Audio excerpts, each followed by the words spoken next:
and welcome to this week's Feel Good Friday. So for Feel Good Friday for the next few weeks, I'm actually going to be doing a stretch series for you all because I often have been talking about the importance of stretching when you're dealing with things like knee pain, back pain, even shoulder pain, and even down to ankle pain. So really there's a stretch for every part of your body, and it's really important, again, with that kinetic chain to make sure that everything is functioning well all the way from your feet all the way up to your neck. So we're going to do a little bit of a stretch series so that I can teach you different stretches that you can do.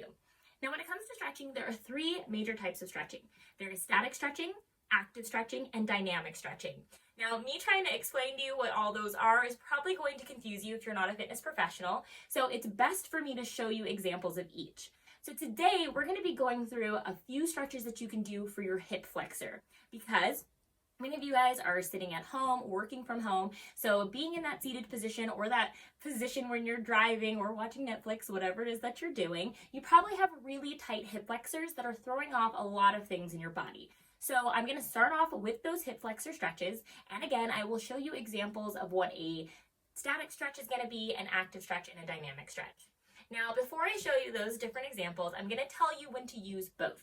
So static stretching is going to be great after you've worked out and if you don't plan on doing anything active and you're just kind of sitting around wanting to stretch.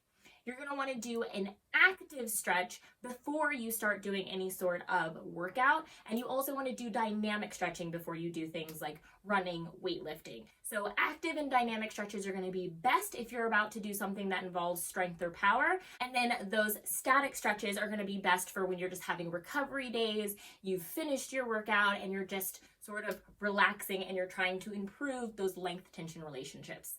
So without further ado, let's get into some hip flexor stretches. This is an example of a static stretch. So you're just going to get into this hip flexor stretch position and hold it. Now I like to have my back foot elevated because it really helps to intensify the stretch, but I understand that some of you guys might not have the mobility to be able to get up there. So you can definitely do this stretch with your foot down. This is an example of an active stretch for your hip flexor. So when you're doing an active stretch, you're using one muscle to help to stretch another muscle. So with this one, you're going to want to step forward, lean into the stretch, and then if you have enough mobility, you're going to reach up to the sky, and then you're going to extend from the back, and then reach your arm across your body to add a little bit of rotation. So only go as far as you feel comfortable when doing this stretch, and it's really great to do before any strength or power exercise. And you're just going to go nice and easy. Now these are some examples of dynamic stretches. These are some of my favorite dynamic stretches. So this is an inchworm that goes into the world's greatest stretch. So you're just going to place one foot on the outside of your hand and then rotate up. And then this is going to be a crab reach. So I'm using my glutes and hamstrings to power the motion up. And then I'm rotating from my thoracic spine or the middle of my back and looking down at my hand.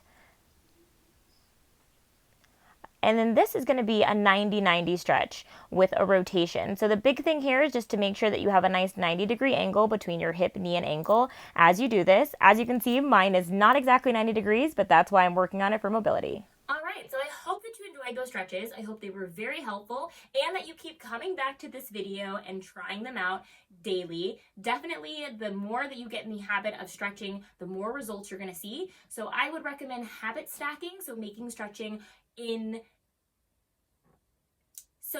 including stretching as part of a daily habit that you already have. So maybe that is going to be brush your teeth and then stretch, or maybe it's going to be, get ready for bed, check your calendar, then stretch, then go to bed. So it's best if you are just now getting into your stretching routine to try to figure out somewhere to put it in your day where you're already doing something that's part of your daily habit.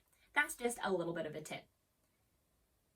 So thank you so much for joining me today. Let me know in the comments if there's a particular area of your body that you're interested in learning how to stretch, and I will add that into the stretch series.